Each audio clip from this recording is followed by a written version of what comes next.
Assalamu alaikum students, my name is Niaz Ahmed and I am here to teach you math class 9। तो चलते हैं board की तरफ। पहला चैप्टर है हमारा मैट्रिक्स एंड डिटर्मिनेंट्स, चैप्टर 1। इसके बेसिक कंसेप्ट लेंगे। सबसे पहले मैट्रिक्स की डेफिनेशन क्या है ये मैंने पहले से ऑलरेडी लिख रखी है कि a rectangular array or a formation of a real number enclosed in a bracket is called matrix। कि ये एक अरेंजमेंट होती है, अरेंजमेंट, ये एक अरेंजमेंट होती है जो रेक्टेंगल टाइप होती है और नंबर्स की, जिसको हम ब्रैकेट्स के अंदर क्लोज कर देते हैं, तो इसको हम कहते हैं मैट्रिक्स। जैसा कि ये एग्जांपल के अंदर ये मैंने लिखा हुआ है कि A इज इक्वल टू, दोनों ब्रैकेट लगाएंगे, ब्रैकेट लगा के उसके अंदर रेक्टेंगुलर अरेंजमेंट की शक्ल में इसको हम चीज़ को लिख देंगे, नंबर्स को लिख देंगे 1 2 3 4 जैसे मैंने लिखा हुआ है, तो इसको हम कहते हैं मैट्रिक्स। और ये बाद में ये लिखा हुआ है, मैंने लिखा है कि it is denoted by capital alphabet. जब भी आप किसी भी मैट्रिक्स को उसका नाम देंगे तो अल्फ़ाबेट्स के अंदर, बड़े अल्फ़ाबेट, कैपिटल अल्फ़ाबेट के अंदर इसको आप हमेशा से नाम देंगे। A is equal to bracket, उसके अंदर आप हिंट से लिख देंगे और ब्रैकेट क्लोज कर देंगे, तो ये हमारा हो गया मैट्रिक्स। उसके बाद है कि मैट्रिक्स के अंदर क्या क्या चीज़ें होती हैं। तो स्टूडेंट, मैट्रिक्स के अंदर दो चीज़ें होती हैं। चूँकि जैसे आपको बताया कि ये रेक्टेंगुलर एरे है, तो रेक्टेंगुलर में जैसे दो चीज़ें होती हैं, कुछ लंबाई के रुख और कुछ चौड़ाई के, मोटाई के या चौड़ाई के, या लंबाई उसको आप कह सकते हो चौड़ाई के रुख। तो विड्थ और लेंथ जैसी होती है, same to same rectangular array के अंदर मैट्रिक्स के अंदर भी दो अरेंजमेंट होती हैं। एक अरेंजमेंट होती है जिसको हम कहते हैं रो ऑफ द मैट्रिक्स, और एक होती है जिसको हम कहते हैं कॉलम ऑफ द मैट्रिक्स।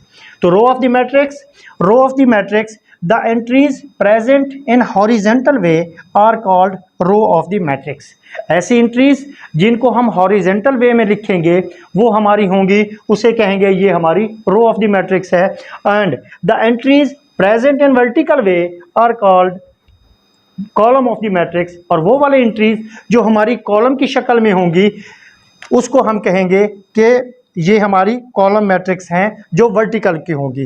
तो सबसे पहले रो ऑफ द मैट्रिक्स की एग्जांपल देते हैं। रो ऑफ द मैट्रिक्स ये चूँकि हॉरिजेंटल में होती है, तो ये इसकी मैं एग्जांपल लिख रहा हूँ 2 1, ये हॉरिजेंटल वे में है, तो इस तरह। अच्छा, ये बात बताना ज़रूरी है कि ये वाली अरेंजमेंट जो है वो 1 नंबर की भी हो सकती है, 2 नंबर की भी हो सकती है और 3 नंबर की भी हो सकती है।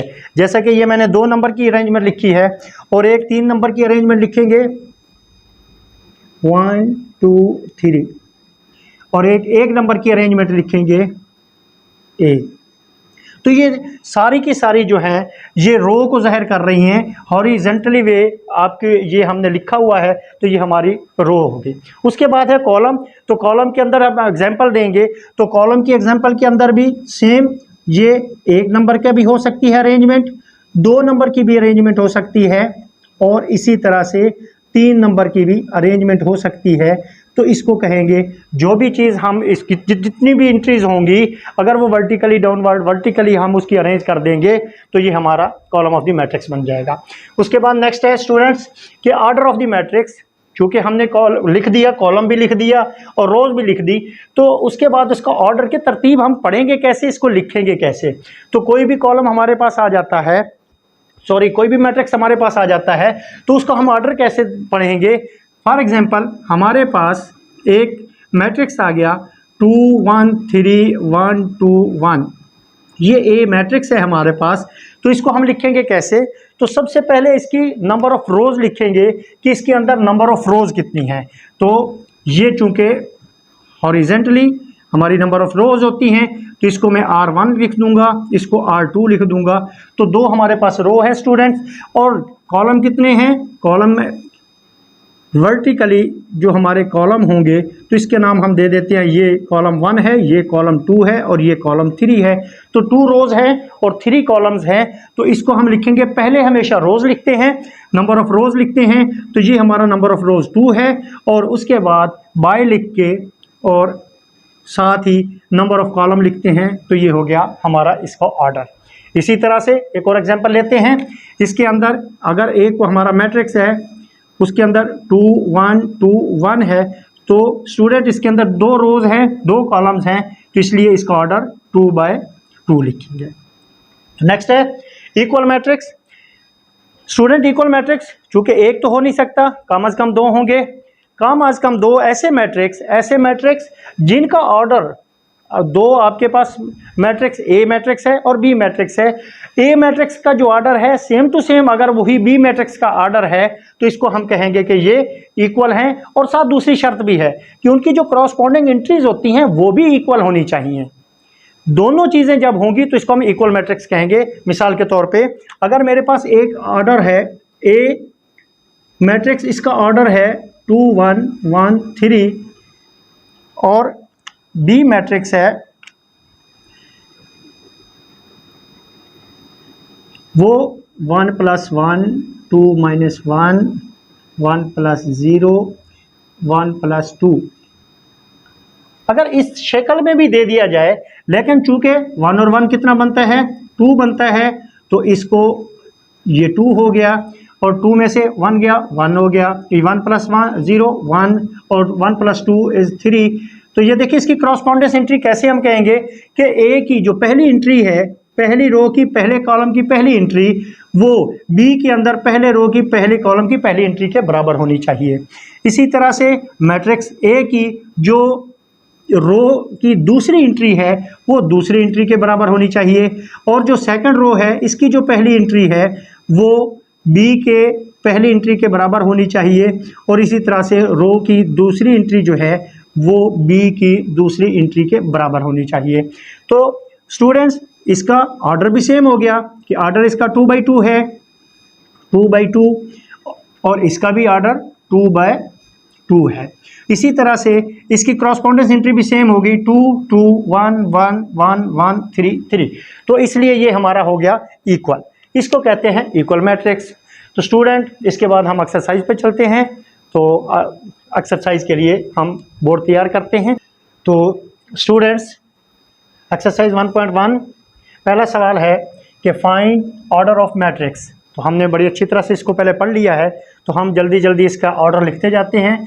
2 रोज़ हैं, इसकी 2 ही कॉलम्स हैं, तो इसका ऑर्डर बन जाएगा 2 बाय 2।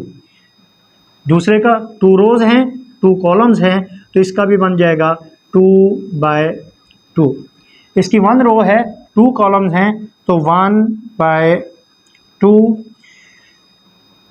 3 रोज़ हैं और 1 कॉलम है, तो 3 बाय 1। 1 2 3 रोज़, 2 कॉलम्स, 3 बाय 2।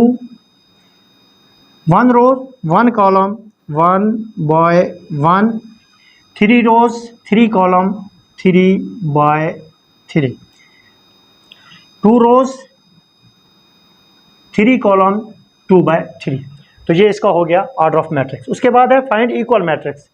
तो स्टूडेंट जैसे हमने पहले पढ़ा है कि इक्वल मैट्रिक्स कौन से होते हैं, जिनका ऑर्डर भी सेम हो और क्रॉसपॉन्डेंस एंट्री भी उनकी सेम हो, इक्वल हो, तो उसको हम कहते हैं कि ये आपस में इक्वल मैट्रिक्स है। तो ये 3 है, तो हम ढूंढेंगे 3। ये देखें ये 3, तो इसका मतलब हुआ ए और सी, ए इज इक्वल टू सी हो जाएगा। उसके बाद बी है, 3 और 5 है, तो इसकी पहले तो इस 3 और 5 आई देखें, इसमें भी 3 और 5 दोनों की क्रॉसपॉन्डेंस भी सेम टू सेम है और इसका ऑर्डर भी सेम टू सेम है, तो बी किसके बराबर हो जाएगा, आई के। उसके बाद सी भी हो गया, डी 5 और 3 कहीं भी और नहीं है, तो इसलिए हम इसको छोड़ देंगे। उसके बाद ई देखते हैं, ई किसके बराबर है, ई इज इक्वल टू 4062, तो 4062 एच के बराबर हो गया। और उसके बाद ये 4062 जे को भी अगर हम सॉल्व करें तो सेम 4062 बन रहा है, तो ये जे इसके बराबर आ जाएगा। तो ये तीनों भी आपस में बराबर हो गए। तो ये 4062 और जे। उसके बाद 2 और 6, ये 2 और 6 एफ और जी। अगर इसको सॉल्व करें 3 - 1 2, 3 3 0 और 3 + 3 = 6, 2 6 एफ = जी। यहाँ पे ये हो गए, तो एफ जी के बराबर हो गया। ऑलमोस्ट सारे सॉल्व हो गए हमारे। उसके बाद आते हैं find A B C D.